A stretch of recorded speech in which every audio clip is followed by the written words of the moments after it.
ಅನುರಾಗ ಅರಳೋ ಸಮಯ, ಮನಸ್ಸುಗಳು ಮಾತಾಡೋ ಸಮಯ. ಅನುರಾಗ ಅರಳೋ ಸಮಯ, ಮನಸ್ಸುಗಳು ಮಾತಾಡೋ ಸಮಯ.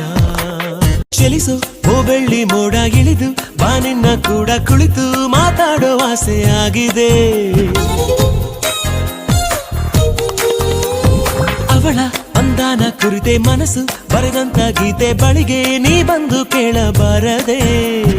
ಇನ್ನು ಎಂದು ನೇರಳ ಹಾಗೆ ನಾನು ಇವಳ ಜೊತೆಯಲೇ ಇರಲ ಅನುಗಾಲ. ನಡೆ ನೋಡಿ ಸರಳ ಮೆಚ್ಚಿಕೊಂಡೆ ಬಹಳ, ನನಗೆ ಅಂತ ಹುಟ್ಟಿ ಬಂದ ತಾರೆ ಇವಳ.